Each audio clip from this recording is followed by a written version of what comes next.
Week 4 of the high school football season brings a light schedule to the area with only 4 games on tap. But one of those games will be history-making in a sense when Waynesboro travels to Riverheads for the first meeting ever between those two schools. I think turnovers are going to be key in this game. Waynesboro had 4 last week against Stuart Strath in the first half alone, and they went down 21-0. Riverheads forced 5 against Nelson County, went up big. Whoever wins the turnover ratio is probably going to have a good chance to win this game.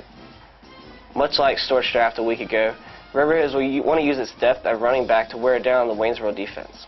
Even though the Little Giants and Gladiators have never played before, their head coaches, Derek McDaniel at Waynesboro and Robert Casto at Riverheads, are quite familiar with each other from McDaniel's days at Wilson Memorial.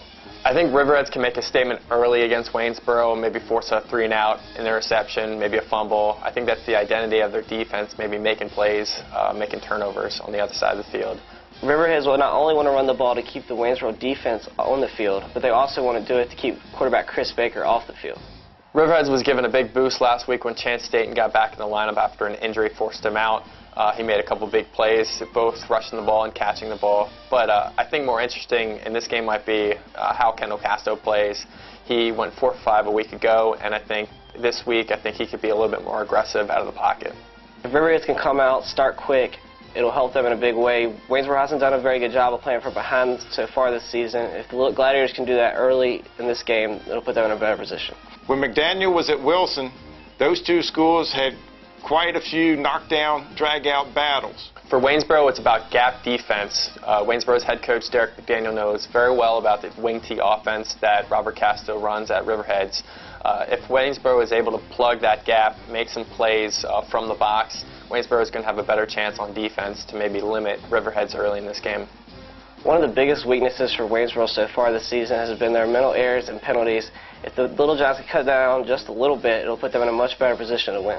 McDaniel will be quite familiar with how the Riverheads offense works, particularly with the potent running game that the Gladiators present. Remember the name Jordan Alexander for Waynesboro. This kid can really do everything. He is a wide receiver, he's a safety, he's a kick returner, he's a punter. He can probably do your homework if you ask him to. I think if he makes plays for Waynesboro, they're going to have a better chance to win this game. Waynesboro's speed and athleticism is something that isn't matched by many teams around the area. If they can use that to their advantage against Riverheads, it'll put them in a much better position. Bottom line for Waynesboro, they have to manage the clock and they have to sustain drives on offense. If they can do that, I think they have a better chance to win. A week ago against Stuart Strath, Waynesboro wasn't able to get off the field on 3rd down. If they aren't able to do that against the Gladiators, they could be in for a long night.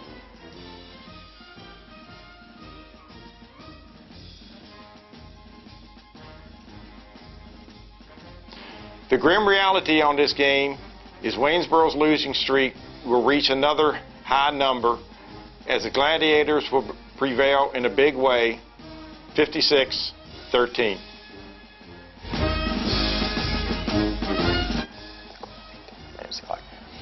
If anything, I think Waynesboro, I just said I think again. All right. Wait a minute. Let me just start all over again.